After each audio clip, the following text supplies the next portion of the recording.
Hello everyone, welcome back to our channel. দেখো, আমাদের KP কনস্টেবলকে target করে আমাদের হচ্ছে 10টা মক টেস্ট চলছে। অলরেডি আমাদের 3টে মক টেস্ট কমপ্লিট হয়েছে। আজকের হচ্ছে আমাদের 4 নম্বর মক টেস্ট কমপ্লিট হলো এবং এই মক টেস্টের যে ম্যাথগুলো এসেছে সেগুলো দেখো আমরা সলভ করব। ওকে, চলো ভাই শুরু করা যাক। দেখো, এই হচ্ছে আমাদের মক টেস্টের শিডিউল। তুমি চাইলে এই মকগুলো আমাদের এই অ্যাপে এখানে ফ্রি টেস্ট যে অপশানটা আছে এখানে গিয়ে তুমি হচ্ছে মকগুলো দিতে পারো। আর এর পিডিএফগুলো সঙ্গে সঙ্গে না হলেও একদিন পরে আমরা আমাদের টেলিগ্রাম চ্যানেল, এটা ম্যাথস উইথ মিনময় স্যার বলে ডেসক্রিপশানে লিঙ্ক আছে, তুমি ওখানে জয়েন করে তুমি পিডিএফেও পরীক্ষা দিতে পারো। ঠিক আছে ভাই, চলো শুরু করা যাক। দেখো, ফার্স্ট কোশ্চেন কি বলেছে। একটি বাক্সে 12, 13 এবং 11 অনুপাতে 3 টাকা, 4 টাকা এবং 5 টাকা মূল্যের 3টি ভিন্ন ধরনের পুরনো কয়েন রয়েছে। বাক্সের সমস্ত কয়েনের মোট মূল্য এত টাকা হলে খুঁজে বের করুন 3 টাকার কয়েনের সংখ্যা কত। দেখো, কিছু বলা নাই মানে কি, coin of denomination in the ratio কথার মানে কি, ইন দ্য রেশিও মানে হচ্ছে তোমাকে দেওয়া আছে নাম্বার রেশিও। ঠিক আছে ভাই, নাম্বার রেশিও কার কার দেওয়া আছে, দেখো 3 টাকা, 5 টাকা, 3 টাকা, 4 টাকা এবং 5 টাকা, তাই না? 3 টাকা, 4 টাকা এবং দেখো 5 টাকা। নাম্বার রেশিও কত দেওয়া আছে, দেখো 12, 13, 11, 12, 13 এবং হচ্ছে 11। তাহলে একটা জিনিস ভালো করে ভাবো, এইখান থেকে যদি আমি ভ্যালুয়েশনটা ধরে নিই, কীরকম, যে 3 টাকার কয়েনের ভ্যালুয়েশন কত, 12 পিস আছে, 3 টাকা করে প্রত্যেকটা কয়েনের ভ্যালু, তার মানে এখানে 36 টাকার মতো কয়েন আছে। এখানে কত হবে, 13 4 52 টাকার মাপে কয়েন আছে। এখানে কত হবে, 11 5 55 টাকার মতো কয়েন আছে। তাহলে টোটাল আমার ভ্যালুয়েশন কত হলো, 5 2 7 6 13 3 হাতে 1 10 3 13 1 দেখো 14, এই ভ্যালুয়েশন আছে। আর আমাকে এখানে ভ্যালুয়েশন দেওয়া আছে কত বলো, 572 দেওয়া আছে, 572। তাহলে 1 ইউনিট মানে দেখো কত হবে, 143 হবে। তাহলে কত হবে, 4 4 3 12 14 4 56 1 57, তাহলে 4 কেটে গেল। 1 ইউনিট মানে দেখো ভাই 4। তাহলে আমাকে বলেছে 3 টাকার কয়েনের সংখ্যা, 3 টাকার ভ্যালুয়েশন কত, 36 ইউনিট। তাহলে 36 ইউনিট মানে কত টাকা, 36 ইউনিট মানে দেখো 4 × 36, আমরা গুণ করছি না। কারণ কি, আমাদের বলা হয়েছে যে এখানে 3 টাকার কয়েন কতগুলো, দেখো 3 টাকার ভ্যালুয়েশন এইটা। তাহলে ভ্যালুয়েশনকে একটার ভ্যালুয়েশন দিয়ে ভাগ করলে আমরা কি পেয়ে যাব, নাম্বার অফ কয়েন্স। যেমন আমি যদি বলি কোনো টাকাতে 20, কোনো জায়গাতে 20 টাকা আছে, সেখানে শুধু 5 টাকার কয়েন আছে, তাহলে কতগুলো 5 টাকার কয়েন হলো স্যার, 4 পিস হলো, তাই না? তাহলে এখানেও তেমন 3 দিয়ে কাটলে দেখো 3 12 36, 12 4 হচ্ছে কত হবে বলো, 48 পিস হচ্ছে 3 টাকার কয়েন আছে। কারেক্ট অ্যান্সার হচ্ছে স্যার এ। নেক্সট দেখো, দেখো সিম্পলিফিকেশনের প্রশ্ন আমরা কিভাবে করতে পারি। দেখো, প্রথম কথা হচ্ছে মাইনাস আছে মানে এটা কি হয়ে যাবে, 1/4 তার স্কোয়ার হবে। আবার এখানে ভাগ আছে মানে কি হবে, সেটা গুণ হয়ে গেলে ওটা আবার উপরে উঠে যাবে, 4 4 কত হবে দেখো 16, তাহলে 16 4 কত হলো 64। এই পোর্শনটুকু কত হলো স্যার 64। 81-র বর্গমূল হচ্ছে স্যার কত 9, আর 25-এর বর্গমূল হচ্ছে স্যার 5। এই ভুল কনসেপশন আমি অনেক জায়গাতে ভিডিওতে বলেছি, কোনো বর্গমূলের উত্তর কোনোদিন ভাই নেগেটিভ হয় না। 81-র বর্গমূল কত হয়, 9 হয়। যদি কোনো জায়গাতে এক্সের স্কোয়ার ইকুয়াল টু 81 হতো, তাহলে এক্স ইকুয়াল টু +-81 লিখতাম, সেটা আলাদা ব্যাপার। কিন্তু বর্গমূলের উত্তর সবসময় কি হয় বলো, পজিটিভ। তাহলে 9 5 কত হলো, 14 হলো। তাহলে অ্যান্সার হচ্ছে দেখো 78। কারেক্ট অ্যান্সার হচ্ছে আমাদের ডি হচ্ছে কারেক্ট অ্যান্সার। নেক্সট দেখো, একটি বাল্ব উৎপাদনকারী সংস্থা তাদের মোট পণ্যের 11% ত্রুটিপূর্ণ বলে মনে করেছেন। অত্রুটিপূর্ণ বাল্বের মোট সংখ্যা দেখো 4087 হলে ত্রুটিপূর্ণ পণ্যের মোট সংখ্যা নির্ণয় করো। দেখো, এই ধরনের প্রশ্ন কিছু কিছু সামান্য সেন্স অ্যাপ্লাই করলে উত্তর অনেক তাড়াতাড়ি করা যায়, সেটা তোমাকে আমি পরে বলবো। আগে অঙ্কটা কিভাবে হয় দেখো, অত্রুটিপূর্ণ 11% যদি স্যার ত্রুটিপূর্ণ হয়, অত্রুটিপূর্ণ কত হবে 89%। তাহলে 89% তোমাকে দেওয়া আছে কত, 2047। 1% মানে কি স্যার, 1% মানে 89 হবে। আর 11% মানে কত হবে দেখো, 11% মানে হচ্ছে ইন্টু 11 হবে। এবারে দেখো, তুমি এটাকেই তোমাকে আমি প্রথমে বলতে চাইছিলাম, যেটা শর্টকাট। স্যার এখানে যাই অ্যান্সার আসুক না কিনা, অ্যান্সারটা কি হবে, একটা 11-এর মাল্টিপল নাম্বার হবে। ঠিক আছে, 11-এর মাল্টিপল মানে 11 দ্বারা ডিভিজিবল সংখ্যা। দেখো, এখানে 11 দ্বারা ডিভিজিবিলিটি চেক করব। 4 আর 2 6, 6 থেকে 3 গেলে 3 থাকে, 11 দ্বারা ডিভিজিবল নয়। 4 4 8, 8 থেকে 5 গেলে 3 থাকে, 11 দ্বারা ডিভিজিবল নয়। দেখো, 2 আর 3 হচ্ছে 5, 5 থেকে 5 গেলে 0, 11 দ্বারা ডিভিজিবল। 4 আর 3 7, 7 থেকে 2 গেলে 5, 11 দ্বারা ডিভিজিবল নয়। কারেক্ট অ্যান্সার হচ্ছে দেখো সি। পুরো ক্যালকুলেশনের কোনো প্রয়োজন নেই ভাই, এটা তুমি প্রথমেই করতে পারতে। 11-এর পার্সেন্টের ত্রুটিপূর্ণ জিজ্ঞেস করেছে, অতএব উত্তরটা আমাদের 11-এর মাল্টিপুল হবে। 11-এর মাল্টিপুল চেক করলে এতটাও লেখার কোনো দরকার হতো না। দেখো পরেরটা আমরা কিভাবে করতে পারি, এগুলো সব ভাগ হিসেবে আছে ভাই। প্রথমটা হচ্ছে 1/9 আর তার পরেরগুলো ভাগ হিসেবে আছে, গুণ করলে দেখো প্রত্যেকটা কি হবে, উল্টে যাবে। 9 ইন্টু কত হবে দেখো 9, একটা 9 বাদ গেল, 9 9 81 ইন্টু হচ্ছে 9 মানে দেখো 9 729, কারেক্ট অ্যান্সার হচ্ছে 729। নেক্সট দেখো ভাই, দ্রাবিড় 4 শিশুকে 350টি উপহার বিতরণ করেছেন। প্রথম সন্তানটি একটি নির্দিষ্ট সংখ্যক উপহার পান, দ্বিতীয় সন্তান সেই পরিমাণে দ্বিগুণ, তৃতীয় সংখ্যার সেই পরিমাণে 3 গুণ, চতুর্থ সন্তানের 4 গুণ। আচ্ছা এখানে বাংলাতে একটু ভাই প্রবলেম আছে, হ্যাঁ বাংলাতে একটু প্রবলেম আছে, ইংলিশটা দেখো কি বলেছে। দ্রাবিড় distributed 350 gifts among 4 children. First children share twice the second, thrice the third এবং 4 times of the fourth children times the equal. Find the number of gifts received by the first child. ভালো করে দেখো, এখানে কি বলেছে, first child share twice the second child, thrice the third child share and the 4 times of the 4 child Times equal. দেখো আমরা এরকম বলতে পারি, এটা হচ্ছে ফার্স্ট, এটা হচ্ছে দেখো সেকেন্ড, এটা হচ্ছে দেখো থার্ড, এটা হচ্ছে ফোর্থ। দেখো কি বলেছে, প্রথমটা সেকেন্ডের কত বলেছে, দেখো সেকেন্ডের দ্বিগুণ, থার্ডের 3 গুণ আর ফোর্থের স্যার 4 গুণ। আমরা বলতে পারি এটা যদি স্যার 12 হয়, ভালো করে পয়েন্ট বাই পয়েন্ট দেখো, এর দ্বিগুণ মানে এটা এর হাফ, তার মানে বলতে পারি এটা 6 হবে। এর হচ্ছে কত, এর হচ্ছে কত হলো, এটা হচ্ছে 3 গুণ, 3 গুণ মানে এটা 4 বলি, দেখো 4-এর 3 গুণ 12, আর এর হচ্ছে 4 গুণ, তার মানে স্যার এটা হচ্ছে 3। তাহলে এটাই হচ্ছে তাদের পাওনার অনুপাত বলতে পারি। দ্বিতীয় সন্তান কয়টি উপহার পেয়েছে, দ্বিতীয় সন্তান 6 ইউনিট উপহার পেয়েছে দ্বিতীয় সন্তান। কতর মধ্যে, দেখো 12 6 18 4 22 3 হচ্ছে কত 25, কতগুলো টোটাল আছে 350।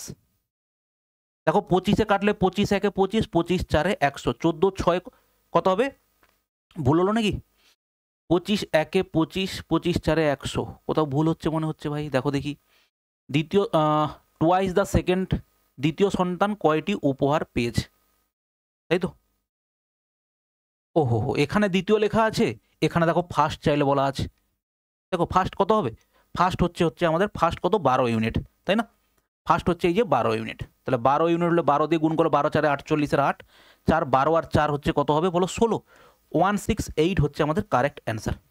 ওকে নেক্সট দেখো ভাই, একটি নির্দিষ্ট রাশি চক্রবৃদ্ধি সুদের হারে 3 বছরে নিজেকে দ্বিগুণ করে, কত বছরে এটি মূলের 16 গুণ হবে। দেখো এই ধরনের অঙ্কগুলো কিভাবে করি, আর চক্রবৃদ্ধি সুদে বলেছে 3 বছরে করে কত নিজেকে দুগুণ, 3 বছরে করে হচ্ছে নিজেকে দ্বিগুণ, আমাকে করতে হবে কত 16 গুণ করতে হবে, তার মানে ইন্টু 2 করবো, তার মানে এটা 4 হবে, ইন্টু 2 করবো, তার মানে এটা কত হবে 8 হবে, ইন্টু 2 করবো, তার মানে এটা কত হবে দেখো 16 হবে। তার মানে প্রত্যেক দুগুণ হতে ওর সময় লাগে কত 3, তাহলে 3 3 3 এবং 3। এটাকে এইভাবে করে আমরা করতে পারি কি 3 4টে 3 হচ্ছে কত হবে 12 বছর হবে, এইভাবে করতে পারি। অথবা আমরা এটাকে আরেকভাবে করতে পারি, 16কে তুমি করো হচ্ছে দ্বিগুণ করতে, প্রত্যেক বছর দ্বিগুণ হচ্ছে, তাহলে 2-এর পাওয়ারে একটা কনভার্ট করো 16কে, দেখো 2-এর পাওয়ারে কত হবে 4 হবে, তাহলে সেই 4 ইন্টু প্রত্যেক 3 বছরে দ্বিগুণ হয়, তাহলে 4 বছরে 4 ইন্টু 3, 4 3 কত হবে বলো 12 হবে। ঠিক আছে, এই কনসেপ্টটাকে মনে রাখো। এইখানে আর একটা অঙ্ক আছে দেখবে, এই কনসেপ্টটাই আমরা করব, না হলে নর্মালি গেলে অসুবিধা হয়ে যাবে। দুটি সংখ্যার গুণফল বের করো যার এলসিএম হলো 30 এবং এইচসিএফ হচ্ছে 9। স্যার দুটো সংখ্যার গুণফল মানে কি, আমরা জানি দুটো সংখ্যার গুণফল মানে হচ্ছে এলসিএম ইন্টু স্যার এইচসিএম, তাহলে 30 ইন্টু 9 গুণ করলে সেটাই হচ্ছে আমাদের গুণফল পেয়ে যাবো। তাহলে অ্যান্সার কত হবে 9 3 27 হচ্ছে আমাদের কারেক্ট অ্যান্সার। নেক্সট দেখো, একজন ব্যক্তি তার হোস্টেল থেকে কলেজে 20 কিলোমিটার বেগে সাইকেল চালিয়ে যায় এবং কলেজে 8 মিনিট দেরিতে পৌঁছায়। যদি তিনি 24 কিলোমিটার বেগে সাইকেল চালিয়ে যায় এবং তিনি 8 মিনিট আগে পৌঁছান, হোস্টেল এবং কলেজের মধ্যে দূরত্ব কত। দেখো এটা একদম সিম্পল ফর্মুলাতে করা যায়, শর্টকাটে করা যায়, রেশিও পদ্ধতিতে করা যায়, ডেসক্রিপটিভ প্রসেস করা যায়, 4-5 রকমের করা যায়। শর্টকাট প্রসেস কি, এই অঙ্কদের স্পিড 1 ইন্টু দেখো স্পিড 2, যে দুটো স্পিড দেওয়া আছে, বাই সেই স্পিড দুটোর কি হবে স্যার ডিফারেন্স হবে, ইন্টু দেখো T1 প্লাস মাইনাস দেখো T2 বাই হচ্ছে 60, যদি মিনিটে তারা হচ্ছে কি করে লেট করে। ঠিক আছে, এবার দেখো এবারে S1 S2 কি দুটো যে স্পিড দেওয়া আছে, একটা 20 আর একটা 24, তার মানে আমরা এখানে লিখবো 20 ইন্টু দেখো কত হবে 24 বাই 20 মাইনাস 24 মানে কত হবে দেখো 4 হবে, ইন্টু যদি 8 মিনিট কি হয়েছে স্যার দেরিতে পৌঁছায়, তারপরের দিন কি হয়েছে 8 মিনিট আগে পৌঁছায়, দুটো টাইমের ডিফারেন্স কি হবে যোগ হবে। ঠিক আছে, 8 মিনিট আগে আর 8 মিনিট পরে ডিফারেন্স হচ্ছে কত 16 মিনিট, বাই হচ্ছে দেখো 60। এবারে সিম্পলিফাই করো, দেখো 20 3 60, 3 8 24, আর এটা হচ্ছে স্যার 4 4 16, অতএব হচ্ছে 8 4 হচ্ছে 32 কিলোমিটার হচ্ছে আমাদের কারেক্ট অ্যান্সার। নেক্সট দেখো ভাই, যদি একটি বৃত্তের ব্যাসার্ধ নিজের থেকে 6 গুণ বৃদ্ধি করা হয় তাহলে নতুন পরিধি মূল পরিধির তুলনায় কত গুণ হবে? অ্যান্সার হচ্ছে স্যার কত হবে 6 গুণ হবে, কারণ আমরা একটা জিনিস জানি, ওয়ান ডাইমেনশন থেকে যখন হচ্ছে ওয়ান ডাইমেনশনে চেঞ্জ হয় নো চেঞ্জ, তাহলে এখানে যদি 1:6 হয়ে যায় তাহলে নিশ্চয়ই ওয়ান ডাইমেনশন কি স্যার রেডিয়াস, ডায়ামিটার, পেরিমিটার, এরা হচ্ছে সব ওয়ান ডাইমেনশন, তাহলে এখানে যদি 6 গুণ হয় তাহলে আমাদের পেরিমিটারেও চেঞ্জ কি হবে বা তার পরিধিতে চেঞ্জ কি হবে সেটাও আমাদের হয়ে যাবে কত 6 গুণ হয়ে যাবে। ঠিক আছে, যদি এরিয়াই বলতো কত হতো তখন স্কোয়ার হতো, 6 স্কোয়ার হতো। নেক্সট দেখো ভাই, একজন দোকানদার একটি আর্টিকেলকে তার ক্রয় মূল্যের 32% উপরে চিহ্নিত করে এবং এটি বিক্রি করার সময় 32% ছাড়ের অনুমতি দেয়, একই লেনদেনে তার শতাংশ লাভ বা ক্ষতি same percent increase same percent ডিক্রিজে কি হয় সারা জীবনে লস হয়, অতএব গেন অ্যান্সারটা হবে না। এবারে কত হবে সূত্রটা কি স্যার এ স্কোয়ার বাই হচ্ছে 100, এটাই হচ্ছে আমাদের কি সূত্র লস। তাহলে 32-এর স্কোয়ার কত হবে স্যার 32-এর স্কোয়ার বাই হচ্ছে দেখো 100, 32-এর স্কোয়ার কত হবে দেখো 2-এর স্কোয়ার মানে 4, এরপরে এই তিনটেকে গুণ করব, 3 2 6 2 12, 12 2 হাতে 1, 3 3 9 1 দেখো 10 বাই হচ্ছে 100, তার মানে চেঞ্জেস কত হবে 10.24% হচ্ছে লস। কারেক্ট অ্যান্সার হচ্ছে আমাদের এ হচ্ছে কারেক্ট অ্যান্সার। নেক্সট দেখো ভাই, কর্ণ দেখো 7√3 সেন্টিমিটার একটি ঘনক গলিত হয় এবং ঘনকের প্রান্তের সমান দৈর্ঘ্যের কিউবয়েড পুনঃস্থাপন করা হয়, কিউবয়েডের উচ্চতা নির্ণয় করুন যদি এর প্রস্থ 3.5 হয়। দেখো ভালো করে বোঝো অঙ্কটা, এই হচ্ছে আমাদের স্যার ঘনক আছে ওকে, এই হচ্ছে একটা ঘনক ছিল, দেখো এই ঘনকটাকে ঘনকের হচ্ছে কর্ণের দৈর্ঘ্য ডায়াগোনাল কত দেওয়া আছে, ঘনকের ডায়াগোনাল যদি হয় স্যার 7√3 তাহলে একটা বাহুর দৈর্ঘ্য হচ্ছে কত হবে 7, কারণ আমরা জানি একটা বাহু যদি এ হয় তাহলে ডায়াগোনাল ধরো এইখান থেকে ধরে এই কর্ণ পর্যন্ত ডায়াগোনাল কত হবে a√3 হচ্ছে ডায়াগোনাল।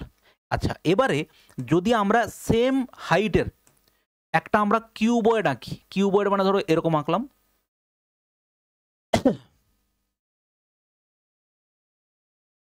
এটা যোগ করলাম, ওই যে বাহুর দৈর্ঘ্য আছে এখানে কি বলেছে ভালো করে দেখো, প্রান্তের সমান দৈর্ঘ্যের পুনঃস্থাপন করা হয়, সমান দৈর্ঘ্য বলেছে, সমান দৈর্ঘ্য ধরো এটা হচ্ছে সমান দৈর্ঘ্য, তাহলে এটা হচ্ছে আমাদের দেখো 7, ওকে, প্রস্থ 3 ধরো এটাকেই আমরা 7 বলি, এটাই হচ্ছে 7 আছে, প্রস্থ হচ্ছে দেখো কত বলেছে 3.5 বলেছে, আর আমাকে জিজ্ঞেস করেছে হাইটটা কত হবে, হাইটটা কত হবে, তাহলে দেখো এর ভলিউম আর এর ভলিউম সেম, এর ভলিউম কত হবে দৈর্ঘ্য প্রস্থ উচ্চতা 7 ইন্টু এইচ ইন্টু দেখো 3.5 সমান কিউবের ভলিউম কত এ কিউব মানে 7 ইন্টু 7 ইন্টু দেখো কত 7, এবার এটাকে তুমি সিম্পলিফাই করো, সিম্পলিফাই করলে দেখো প্রথমে 7 7 বাদ গেল, নিচে হচ্ছে 10 হলো, 5 7 35, 5 2 10, এদিক থেকে একটা 7 বাদ গেল, তাহলে এই 7 ওদিকে গেলে কত হবে, হাইট ইকুয়াল টু কত বলো 14 সেন্টিমিটার, কারেক্ট অ্যান্সার হচ্ছে 14 সেন্টিমিটার হচ্ছে কারেক্ট অ্যান্সার। নেক্সট দেখো, একজন দোকানদার 819 টাকায় একটা পণ্য বিক্রি করে এবং 12% 12.5% লাভ করে, পণ্যের ক্রয় মূল্যের অর্ধেকের সমান পরিমাণ নির্ণয় করো। দেখো সহজে কিভাবে করতে পারি, 12.5% মানে স্যার কি 12.5% মানে দেখো 1/8, 8 টাকাতে কত টাকা লাভ, 8 টাকাতে 1 টাকা লাভ, তার মানে বিক্রয় মূল্য হচ্ছে 9 ইউনিট, 9 ইউনিট মানে যদি 819 হয়, আমাকে বলেছে ক্রয় মূল্যের অর্ধেকের সমান পরিমাণ, ক্রয় মূল্য 8 ছিল তার অর্ধেক মানে কত 4 ইউনিট, কত হবে বাই 9 হবে, 4 ইউনিট মানে ইন্টু দেখো 4, 9 কাটলে 9 9 81, 9 1 9, 4 1 4, 9 4 কত হচ্ছে দেখো 36, 364 হচ্ছে আমাদের কারেক্ট অ্যান্সার। ওকে নেক্সট দেখো ভাই, একটি সংখ্যাকে 42 দ্বারা ভাগ করলে অবশিষ্ট থাকে 13, একই সংখ্যাকে 14 দ্বারা ভাগ করলে অবশিষ্ট কত হবে, আমরা এই ধরনের অঙ্কগুলো কিভাবে করে এসেছি, যদি এটা 13 না থেকে 16 থাকতো তখন আমরা কি করতাম 14 দিয়ে ভাগ করলে এটাকেই 14 দিয়ে ভাগ করতাম, 2 ভাগশেষ বলতাম। কিন্তু আমরা এটাকেই ভাগ করব, দেখো কোনো ভাগশেষ যাচ্ছে না, তার মানে আমাদের ভাগশেষ কি হবে, ওটাই হবে, 13ই হবে। ঠিক আছে, নেক্সট দেখো 76 ফ্যাক্টোরিয়ালের অনুগামী শূন্যের সংখ্যা কত? মানে হচ্ছে ধরো এরকম আমি যদি বলি 8 ফ্যাক্টোরিয়াল স্যার, 8 ফ্যাক্টোরিয়াল মানে কি 1 into 2 into 3 into 4 into 5 into 6 into 7 into দেখো কত হচ্ছে 8। তাহলে এই গুণফলের এই যে ট্রেলিং জিরো কথার মানে হচ্ছে গুণ করলে পেছনে কতগুলো জিরো আসবে। তোমাকে একটা ছোট আর একটা এক্সাম্পল দিই, ধরো 3 ইন্টু 5 গুণ করলে শেষে কত হচ্ছে 15, কোনো জিরো আসছে, আসছে না। যদি এটা এরকম থাকে 3 ইন্টু 5 ইন্টু 2 তাহলে জিরো কতগুলো আসবে, দেখো 30 আসবে, জিরো হচ্ছে একটা। যদি এরকম হয় 3 ইন্টু 2 ইন্টু 2 ইন্টু 5 ইন্টু দেখো 5 তাহলে কত হচ্ছে দেখো 300। তাহলে তুমি এখানটাতে মোটামুটিভাবে শুধু 5 থাকলে হবে না, 5-এর সঙ্গে 2-এর পেয়ার যতগুলো থাকবে ততগুলো হচ্ছে তুমি জিরো পাবে এখানটাতে। এবারে দেখো যখনই ফ্যাক্টোরিয়াল বলছি তার মধ্যে তো ভাই 2-এর অভাব নেই, এখানে 2-এর কোনো অভাব আছে? 2-এর মধ্যে 2 আছে, 4-এর মধ্যে 2 আছে, 6-এর মধ্যে 2 আছে, 8-এর মধ্যে 3টে 2 আছে, তাহলে অভাব কার? 5। যতগুলো 5 থাকবে ততগুলো জিরো হবে। এবং সেটা কিভাবে পাবো? সিম্পল, এখানে 8 ফ্যাক্টোরিয়াল বলেছে, তুমি একে 5 দিয়ে ভাগ করো, 5 একে 5। এখানে কি আসলে জানার দরকার নেই, আমার কতগুলো 5 আছে, একটা, অতএব শেষে কতগুলো জিরো আসবে এইটা। যদি 10 ফ্যাক্টোরিয়াল থাকে তখন আমি কি করব, 5 দিয়ে ভাগ করব, দেখো 5 2 10, কতগুলো হলো, দুটো। মজার বিষয় হচ্ছে যখন 25 থাকবে বা ধরো থাকলো হচ্ছে 30, তখন কি হবে, 5 6 30, স্যার তাহলে কি, বা 32 রাখো, 2 ভাগশেষ থাকলো, ওটা দরকার নেই আমার, 6 আসলো, তাহলে স্যার আমাদের কি গুণফলের শেষে 6টা জিরো আসবে না? যখন এটা 5-এর বেশি হয়ে যাবে তখন তুমি ওকে আবার 5 দিয়ে ভাগ করবে, দেখো 5 একে 5, অতএব আমাদের কতগুলো জিরো পাওয়া গেল, এখানে স্যার 6টা, এখানে একটা, তার মানে 7টা জিরো পাওয়া যাবে যদি আমাদের এরকম থাকে ফ্যাক্টোরিয়াল 32 হয়। বোঝা গেল? তাহলে এখানেও ঠিক ভাই তেমন জিনিসটা হবে, 76 ফ্যাক্টোরিয়াল, তাহলে কতগুলো জিরো পাওয়া যাবে, প্রথমে হচ্ছে 76কে আমরা 5 দিয়ে ভাগ করব, দেখো 5 একে 5 26, 5 5-এ 25, 5 5-এ 25, এখানে যা হলো আর দরকার নেই জানার। এবারে পেয়েছি এখানে 15, এই 15কে আবার আমরা 5 দিয়ে ভাগ করব, দেখো 5 3-এ 15, তাহলে আমরা বলতে পারি আমাদের কাছে টোটাল কতগুলো জিরো পাওয়া যাবে স্যার, এখানে 15টা প্লাস দেখো এখানে 3টে, 15 আর 3 কটা হলো বলো, 18টা জিরো পাওয়া যাবে। ঠিক আছে, নেক্সট দেখো, দেখো খুব সিম্পল, এখানে জাস্ট তোমার বর্গমূলের কনসেপ্ট যাচাই করার জন্য হচ্ছে এই অঙ্ক দেওয়া। দেখো বর্গমূল আমরা কিভাবে করি, এখানে 6 আছে মানে স্যার কি হতে পারে, একটা হতে পারে 4 আর একটা হতে পারে দেখো 6, 4-এর স্কোয়ারও 6 হয়, 6-এর স্কোয়ার 6 হয়। এবারে এখানে দেখো আমরা দুটো দুটো করে বাদ দিয়ে এখানে 19 আছে, একটা এমন সংখ্যা নাও যার স্কোয়ারটা 19-এর থেকে জাস্ট ছোট, এরকম সংখ্যা কি হবে, 4-এর স্কোয়ার 16, 5-এর স্কোয়ার 25 হয় না, তাহলে 4-এর স্কোয়ার হচ্ছে এটা, তাহলে হয় 44 হবে না হলে 46 হবে। তাহলে আমরা উত্তর কোনটা নেব, দেখো 4 নেব, 4-এর ঠিক পরের সংখ্যাটা দিয়ে গুণ করব, কত হবে 20, দেখো 20 সংখ্যাটা 19 হচ্ছে কি 20-র থেকে 19 কি ছোট, তার মানে আমরা নেব হচ্ছে ছোট সংখ্যাটা। তাহলে আমাদের বর্গমূল কত হলো, দশমিক দুটোর পরে আছে, এখানে একটার পরে হবে, অতএব এখানকার বর্গমূল হলো দেখো 4.4। এবার যদি সেম হচ্ছে তুমি এটা বার করো 77 পয়েন্ট দেখো 44, তাহলে সেক্ষেত্রে আমার কি পাবো, এখানে ইউনিট ডিজিটে 4 থাকলে কোন দুটো সংখ্যার গুণ স্কোয়ার 4 হয়, এক হচ্ছে 2-এর স্কোয়ার 4 হয়, আর একটা স্যার 8-এর স্কোয়ারে 4 হয়। এবারে দেখো আমরা সেই একই রকমভাবে কোন সংখ্যার হচ্ছে স্কোয়ারটা এর থেকে জাস্ট ছোট, 8-এর স্কোয়ার 8 8-এ 64, 9-এর স্কোয়ার 81 হবে না, তাহলে উত্তর হয় 82 হবে না হলে 88 হবে। এবার কোনটা নেব কিভাবে হিসাব করব, 8 নিলাম, 8-এর পরের সংখ্যা কত স্যার 9, 8 9 কত হচ্ছে দেখো 72, 72-এর থেকে আমাদের এই সংখ্যাটা বড়, অতএব আমরা নেব হচ্ছে বড়টা। দেখো দুটোর পরে দশমিক, বর্গমূলের বাইরে একটার পরে দশমিক, ঠিক আছে, তাহলে এখানে 4.4 হলো, আর এখানে দেখো ভাগ 2 আছে, এই যে এটা হচ্ছে ভাগ 2, তার মানে ভাগ 2 করলে এটা কত হবে 4.4 হবে স্যার, তাহলে দুটো যোগ করলে কত হবে 4.4 আর 4.4, অ্যান্সার হচ্ছে স্যার 8.8 হচ্ছে অ্যান্সার। নেক্সট দেখো, দেখো এটা খুবই একটা ভালো অঙ্ক, ঠিক আছে, নর্মালি যে ধরনের অঙ্কগুলো দেখে এসেছো যে যত টাকায় বিক্রি করলে তত টাকা লস হবে, এত টাকায় বিক্রি করলে যত পরিমাণ লাভ পাই, এত টাকায় বিক্রি করলে তত পরিমাণ ক্ষতি হয়, ক্রয় মূল্য কত, এটা সেরকম দেয়নি, এখানকার গল্পটা একটু অন্যরকম প্রফিট লসের উপর দিয়েছে। যখন একটি বস্তু 1152 টাকায় বিক্রি হয় তখন একই বস্তুটি 87879 টাকায় বিক্রি হলে লাভের পরিমাণ ক্ষতির চেয়ে 11% বেশি হয়, বস্তুটির ক্রয় মূল্য কত? ঠিক আছে, দেখো 1152 টাকায় ক্রয় মূল্য ধরলাম কত, ক্রয় মূল্যটা ধরলাম আমি কত, এক্স। 1552 টাকায় বিক্রি করলে কি হয়, যে লাভটা হয় তার 879 টাকায় বিক্রি করলে তার থেকে 11% ক্ষতি বেশি হয়, তাহলে 1512 টাকায় বিক্রি করলে লাভ, তাহলে 1512 বিক্রয় মূল্য মাইনাস দেখো ক্রয় মূল্য। আর এখানে যেহেতু ক্ষতি হয়েছে তাহলে ক্ষতি হওয়ার জন্য ক্রয় মূল্যটা আগে হবে, মাইনাস দেখো 879। এবারে এটার 11% বেশি, এটা তার মানে আমি বলতে পারি 11% বেশি মানে 111 বাই দেখো 100 সমান হচ্ছে এটা। আমি যদি বলি এইটা এর হচ্ছে 11% বেশি, এটা হচ্ছে এক্স এবং ওয়াই, এক্সটা ওয়াই এর 10% বেশি, তার মানে আমরা কি করব, 110 বাই 100 করলেই কি হবে, এর সঙ্গে সমান হবে, সেটাই আমরা করেছি। এর পরের প্রসেসটা দেখো, নর্মালি গুণ করলে অনেক বড় হয়ে যাবে, এটাকে তুমি সবসময় এরকম ধরনের কন্ডিশনে নিয়ে আসবে, কম্পোনেন্ডো ডিভিডেন্ডো বা যোগ ভাগ প্রক্রিয়াতে। দেখো 1512 minus x by x minus 87 দেখো 9 সমান 111 বাই দেখো কত হচ্ছে 100। এবারে ভালো করে খেয়াল করো, এখানে এটার সঙ্গে এটা যদি যোগ করি এক্স এক্স বাদ যাবে এবং এটা যোগ হয়ে যাবে, দেখো 9 10 11 হাতে 1 7 1 8 দেখো 9, আচ্ছা সরি যোগ করলে তো এখানে মাইনাস আছে, তাহলে এটা থেকে তো মাইনাস হবে, দেখো 9 10 11 12 3, এটা দেখো 3, আর এখানে কত আছে 7 আছে 17, তাই তো সরি 14 আছে, 8 6 14 633।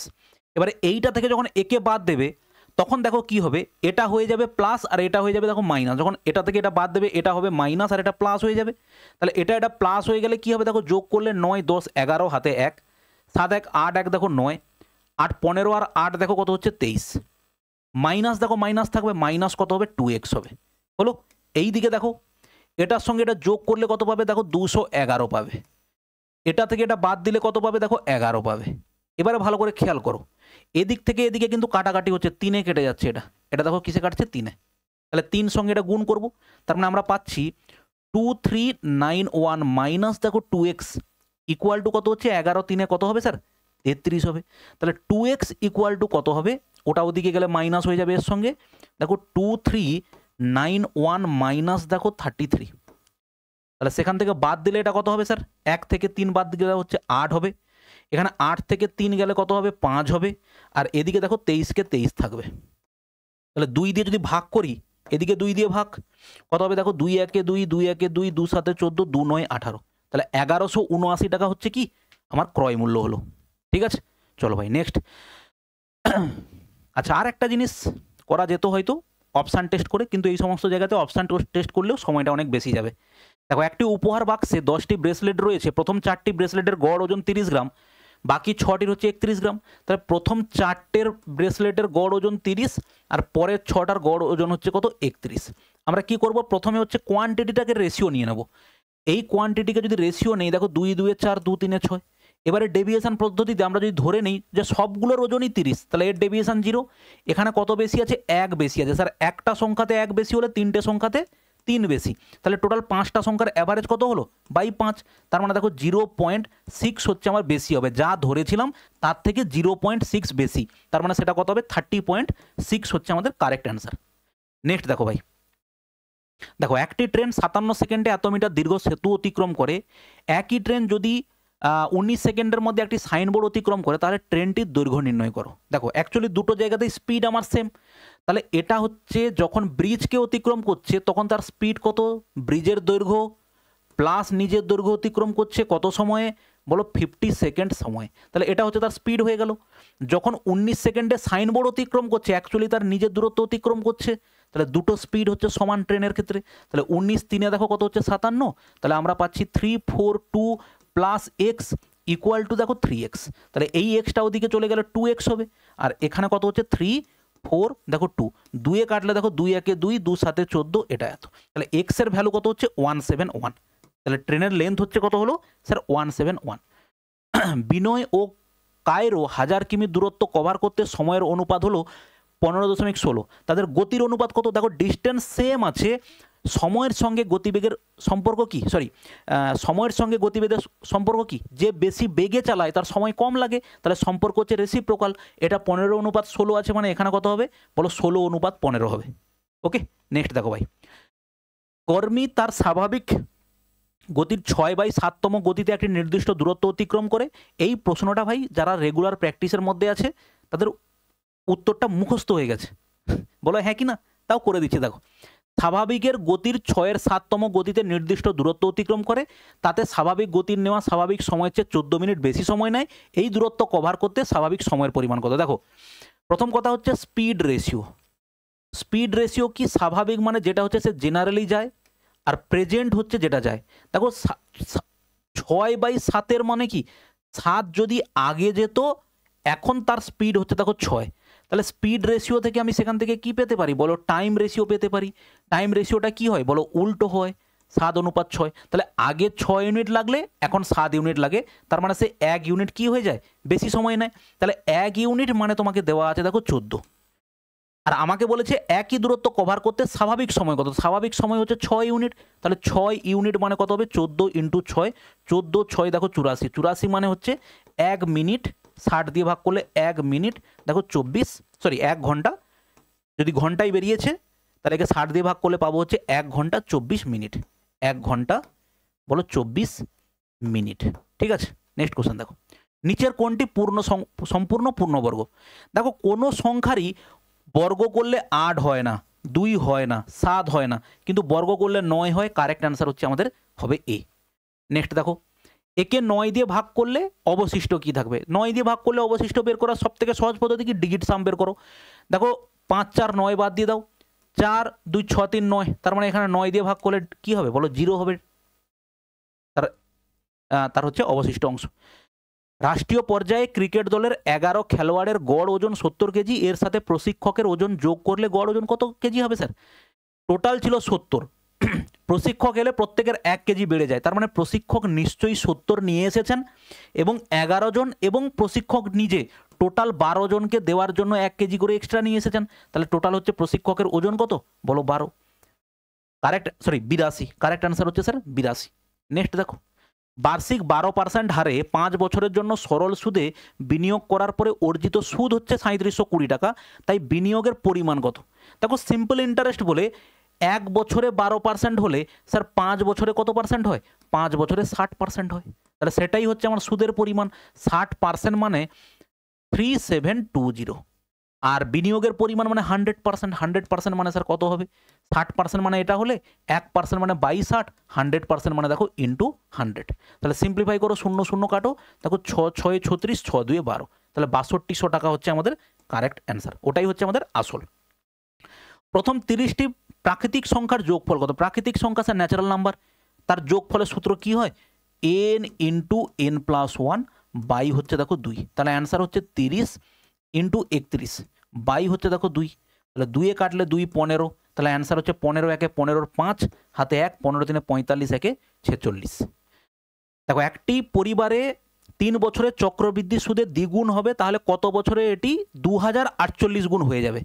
একটু আগে তোমাকে দেখাচ্ছিলাম, দেখো এই 2048টা প্যানিক তৈরি করতে পারে, কিন্তু এটা ভাবো যে কোনো টাকা 8 গুণ হতে প্রত্যেক কি করে 3 বছরে 2 গুণ হয়। ধরো আমি এখানে বললাম 3 বছরে কি হয় বলো, দ্বিগুণ হয়। তাহলে 8 বছরে কত গুণ হবে? আমরা কি করেছিলাম, 8টাকে 2 এর পাওয়ারে লিখেছিলাম, তাই তো? 8টাকে 2 এর পাওয়ারে লিখেছিলাম, 2 এর পাওয়ারে 3 হলে, তাহলে এখানে কত বছরে এত গুণ হবে? দেখো 3 × 3 করলে 9 বছরে হবে। তুমি দেখো, এটা হচ্ছে আবার দ্বিগুণ হয়ে গেলে 4 হবে, আবার দ্বিগুণ হয়ে গেলে 8, তাহলে সময় লেগেছে 3 3 এবং 3, তাহলে 9 বছর লেগেছে। তাহলে এখানেও ঠিক তেমন টাকাটা টোটাল কত গুণ হয়ে গেছে? দেখো 2048 গুণ, 2048 গুণ হয়ে গেছে। তাহলে কত সময় লাগবে? এখানে প্রত্যেক 3 বছরে দ্বিগুণ হয়, তাহলে আমরা করব 3 × এখানে যে পাওয়ারটা যেটা হবে সেটা গুণ করে দেবো। দেখো এখানে পাওয়ারটা গুণ করেছিলাম 3-এর সঙ্গে, তাহলে 2048কে এবার তুমি পাওয়ারে প্রকাশ করো। 2 2 4, 2 4 8, দেখো 2 5 10, 2 1 2 2 4, এটা হচ্ছে 2 2 4, 2 5 10, 2 6 12, এটা দেখো 2 1 2, 2 2 4, 2 8 16, এটা দেখো 2 6 12, 2 4 8, এটা হচ্ছে দেখো 2 3 6, 2 2 4, এটা হচ্ছে দেখো 32 2 16 32, 2 8 16, দেখো 2 4 8, দেখো 2 2 4, কতগুলো 2 হলো? 1 2 3 4 5 6 7 8 9 10 11। তাহলে এটা হচ্ছে অ্যাকচুয়ালি 2 টু দি পাওয়ার 11। তাহলে কত বছরে এত গুণ হবে? 3 ইন্টু পাওয়ার করলে দেখো কত বছর হলো স্যার? 33 বছরে হচ্ছে আমার এত গুণ টাকা হয়ে যাবে। ঠিক আছে, নেক্সট দেখো ভাই, দেখো 5টি সংখ্যার গড় এত, এমন একটি সংখ্যা সরানোর পরেও গড় একই থাকে, এটি থেকে বাদ পড়া নম্বরটা কত? তুমি এটা হচ্ছে ট্রিক্স বলা যেতে পারে। ধরো তোমাকে ইচ্ছাকৃতভাবে বড় একটা সংখ্যা দিয়ে দিল যে 555টা সংখ্যার গড় হচ্ছে 1799, একটা সংখ্যা বের করার পরেও গড় চেঞ্জ হলো না, তাহলে যে চলে গেছে তার কত? যে চলে গেছে সে এইটা নিয়েই চলে গেছে, কোনো কম বেশি নিয়ে যায়নি, ওই জন্য গড়ের কোনো চেঞ্জই হয়নি। কারেক্ট অ্যান্সার হচ্ছে এটা। যদি কেউ নতুন ইনক্লুড হয়, সেম পরিমাণ সংখ্যা নিয়ে আসে, দেখো গড় সেই একই থাকবে। ওকে, নেক্সট দেখো ভাই, 3টি ক্রমিক বিজোড় সংখ্যার গুণফল 2145, মাঝের সংখ্যাটির বর্গ কত? ঠিক আছে, দেখো 3টি ক্রমিক বিজোড় সংখ্যার কিভাবে লেখা হয়? x - 2 x এবং দেখো x + 2, এটা হচ্ছে 3টে ক্রমিক বিজোড় সংখ্যাকে এই ফরম্যাটে লেখা যেতে পারে। এবারে 3টে ক্রমিক বিজোড় সংখ্যা তুমি পাবে কিভাবে?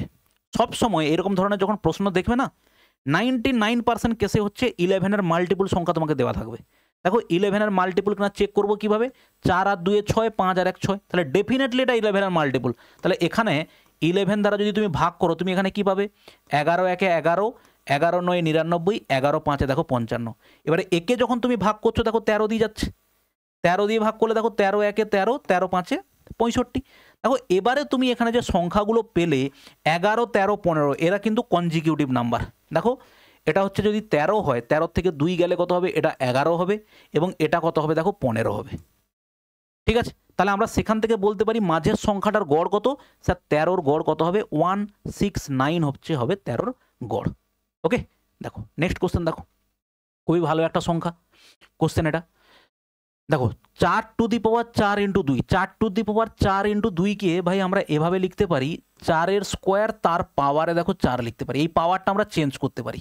তাহলে 4-এর স্কোয়ার মানে স্যার কত? 16, 16-র পাওয়ারে 4 মানে দেখো 16 ইন্টু 16 ইন্টু দেখো কত হচ্ছে? 16। ওকে, ইন্টু 1 বাই দেখো 64-এর স্কোয়ার মানে 64 ইন্টু 64। এবারে এটাকে তুমি সিম্পলিফাই করো, উপরে স্কোয়ার দেওয়া আছে। এবারে এটাকে তুমি যদি সিম্পলিফাই করো, দেখো 16 4 64, 16 4 64, 4 ইন্টু 4 করলে 16 হয়, একটা 16 বাদ গেল। তাহলে 16-র স্কোয়ার মানে হচ্ছে দেখো 256, প্লাস হচ্ছে ওদিকে 10 আছে, তার মানে দেখো 266 হচ্ছে আমাদের কারেক্ট অ্যান্সার। ঠিক আছে, চলো নেক্সট দেখো, আর কটা কোশ্চেন আছে? এটাই হচ্ছে আমাদের লাস্ট প্রশ্ন 30টা কোশ্চেনের মধ্যে। 109টি নোটবুকের ওজন হচ্ছে এত কেজি, একটি নতুন নোটবুক যোগ করা হলে গড় ওজন এত কেজি হয়, তাহলে নতুন নোটবুকের ওজন বের করো। দেখো 109টার গড় ওজন ছিল কত? 109টার গড় ওজন হচ্ছে 10.9। যখন একটা নতুন নোটবুক যোগ করা হয়েছে তখন তাদের গড় ওজন হয়ে গেছে কত গো? 11। তার মানে যে এসেছে সে 10.9 তো নিয়ে এসেছে, এবং 0.1, দেখো এটার থেকে 11 যদি এখন হয় তাদের ডিফারেন্স কত গো? 11 থেকে 10.9 বাদ দিলে দেখো 0.1। তাহলে 11 যে এসেছে সে হচ্ছে সবাইকে দেওয়ার জন্য এই 0.1 করে এক্সট্রা নিয়ে এসেছে। 109টা নোটবুক ছিল, একটা যখন এক্সট্রা হয়ে গেছে, তাহলে বর্তমান নোটবুকের সংখ্যা কটা? বলো 110টা। তাহলে 110টা নোটবুকে প্রত্যেককে দেওয়ার জন্য হচ্ছে 0.1 করে নিয়ে এসেছে এক্সট্রা। তার মানে টোটাল নিয়ে এসেছে কত? 0 দিলে কেটে গেল, তাহলে 11 এক্সট্রা নিয়ে এসেছে। তাহলে অতএব আগের অ্যাভারেজ ছিল কত? যে এসেছে সে 10.9 নিয়ে এসেছে, এবং সবাইকে বিতরণ করবে বলে এক্সট্রা 21 নিয়ে এসেছে, সরি এক্সট্রা হচ্ছে 11 নিয়ে এসেছে। তাহলে সে যে নতুন নোটবুকটা এসেছে তার ওজন কত হবে? 21.9। ঠিক আছে, কারেক্ট অ্যান্সার হচ্ছে 21.9 হচ্ছে কারেক্ট অ্যান্সার। ঠিক আছে ভাই, এই গেল হচ্ছে আমাদের শেড নাম্বার 4-এর সলিউশন। মকগুলো দাও, প্র্যাকটিস করো, শুধু প্র্যাকটিস, লাগাতার প্র্যাকটিস করে যাও। যে সাবজেক্টটা একবার পড়েছো একবার বসে রিমাইন্ড করার চেষ্টা করো, মনে পড়ছে না আবার বই খোলো, আবার প্র্যাকটিস করো। এইভাবে বারবার প্র্যাকটিস না করলে ভাই প্রথম কথা হচ্ছে ভুল হবে, দ্বিতীয় কথা হচ্ছে তুমি বেশি সংখ্যক প্রশ্ন অ্যাটেম্প করতে পারবে না, ল্যাক অফ কনফিডেন্সের অভাবে, না এটা যদি ভুল হয়ে যায়, না এটা যদি করতে না পারি, এই কারণে। ঠিক আছে ভাই, চলো ভালো থাকবে, দেখা হচ্ছে নেক্সট ভিডিওতে, বাই।